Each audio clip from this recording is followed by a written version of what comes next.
जी प्रणाम प्रणाम।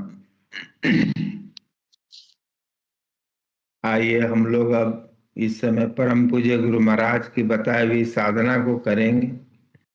अगर कोई नए भाई बहन बैठे हों, नए साधक बैठे हों, तो उनके लिए क्रिया बतला दी जा रही। आज आज से 3-4 दिन पहले किसी साधक ने हमें फोन किया और उन्होंने बतलाया कि बहुत ही दुखी हैं और कोई उनको मदद नहीं कर रहा, कोई उनसे प्रेम नहीं कर रहा। तो मेरे मन में परम पूज्य गुरु महाराज को याद किया तो मेरे मन में एक उनके लिए प्रश्न आया। वो प्रश्न था, मैंने उनसे पूछा कि आप जो इतने बड़े हो गए, क्या बिना किसी के सहयोग के इतने बड़े हो गए? आप आज अपने आप को इतना काबिल समझते हैं और उसके बावजूद भी सोचते हैं कि आपके काबिलियत का कोई इज्जत नहीं कर रहा, कोई मान नहीं दे रहा। तो ये काबिलियत क्या आपने अपने आप पैदा कर ली? तो इनमें हम सब जो भी बनते हैं उनमें कई लोगों का सहयोग होता है। तो मैंने उनसे प्रश्न ये रखा कि आप जब दूसरों के मदद से आपको इतनी काबिलियत मिली, इतने बड़े हो गए, दूसरों ने आपको कई बार जीवन में बहुत ही प्रसन्न किया होगा, जिनसे आप आज नाराज हैं। उन्होंने कहा बात तो सही है। तो मैंने उनसे पूछा कि क्या आपने उनको कभी, आपको कोई ऐसी घटना आ रही है याद कि आपने उनको बहुत ही प्रसन्न कर दिया और वह कोई ऐसी घटना नहीं बता सके जिससे वह कह सकें कि मैंने अपने पिता को बहुत ही इस कारण से एक दफा बहुत ही प्रसन्न कर दिया, या माता को कर दिया, या बड़े भाई को कर दिया, या किसी और को कर दिया। वास्तव में हम सब जो सत्संग से जुड़े हैं, अगर देखें तो हम सब शुरू से ही प्रेम की बातें सुनते हैं, सेवा की बातें सुनते हैं और हम सब करते भी हैं कि आज हमने ये पढ़ा, आज हमने ये सुना और मैं सबसे प्रेम करता हूं, या ऐसी ऐसी बातें हम या तो करते हैं या सुनते हैं। पर वास्तव में अंतर मन में यह विचार करने की बात है कि हमने कभी क्या जीवन में जिनसे भी कुछ पाया उनको कभी प्रसन्न किया क्या? अगर उनको नहीं किया तो किसी और को निस्वार्थ प्रेम किया क्या? निस्वार्थ सेवा करके वास्तव में किसी को हृदय से प्रसन्न कर दिया? क्या किसी ने हृदय से हमें हमें हमारा मान प्रदान किया कि आपने बहुत हमारा हमको आनंद पहुंचाया? अगर ऐसा नहीं है तो इसी कारण हमें अपने जीवन की दो घटनाएं याद आ गई जो हमसे पर्सनल रूप से जुड़ी हुई। इस सत्संग में आने से पहले मैं ऐसा सोचा करता था कि मैं साधु बन जाऊं। मेरे माता जी ने मेरे पिताजी को कहा कि यह तो साधु बनने की बात करता है, हमसे बार बार कहता है कि हमें भिक्षा दे दो, हम साधु बनेंगे। मेरे पिताजी ने कुछ पैसे दिए, कहा कि पहले घूम के आ जाओ। घूम के आया। उन्होंने पूछा कहाँ गए, हमने कहा हरिद्वार, ऋषिकेश, ये जो भी जगह थी, गीता भवन। तो उन्होंने पूछा कि मंदिर में भी गए थे बीच में, हमने कहा जी। तो उन्होंने पूछा कि मंदिर के पुजारी का खर्च कैसे चलता है? हमने कहा लोग देते हैं उससे चलता है।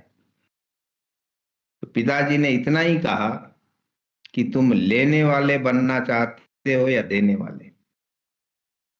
वास्तव में परम पूज्य गुरु महाराज की यह जो साधन की विधि है, ध्यान की विधि है, उन्होंने जो साधना हम सबों को प्रदान की है, अगर आप देखें तो देने वाला कौन होता है?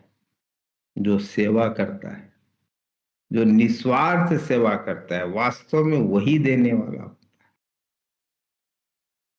नहीं तो बाकी अगर देने का आप दिखावा कर रहे हैं जिससे आपको समाज में मान सम्मान मिल जाए, तो वह देना नहीं कहलाता। कहते हैं देना उसे कहते हैं कि दाएं हाथ से दो तो बाएं हाथ को भी ना पता चले।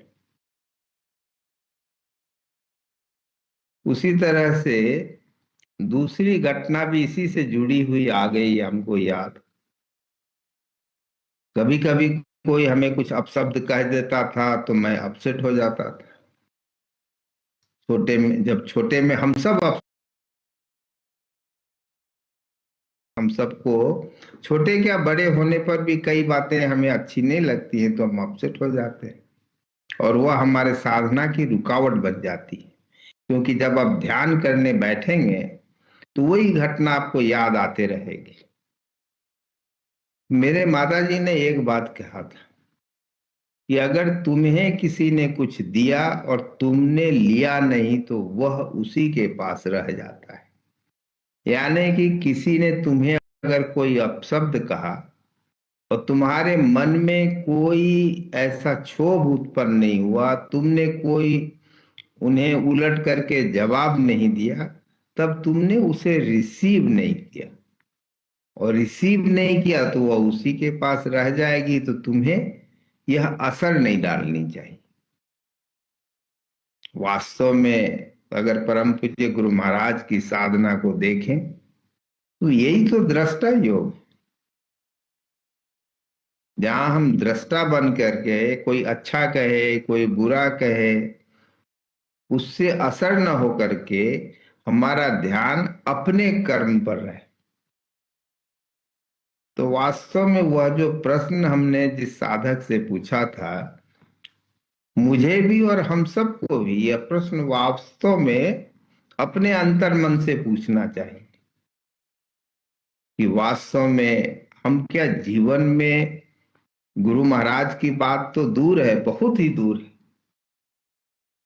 जीवन में अगर हमको किसी को निस्वार्थ रूप से सेवा करके प्रसन्न करने की आदत नहीं है, तो हम अपने समर्थ गुरु को क्या प्रसन्न कर सकेंगे जिनकी हम बातें करते हैं। वहां तो और बड़ा त्याग चाहिए, वहां तो और बड़ा विचार चाहिए, वहां तो और बड़ा निस्वार्थ भाव चाहिए। तो ये जीवन में हम सबको विचार करना चाहिए कि हम सब तो हर बार कह देते हैं कि हम बहुत ही दुखी हैं, उन्होंने हमारे साथ यह कर दिया।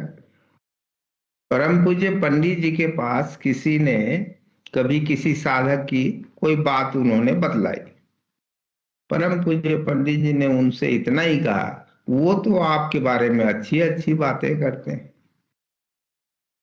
आप सबने पहले भी ये बातें परम पूज्य पंडित जी की सुनी होगी, पर सुनना ही काफी तो नहीं है ना।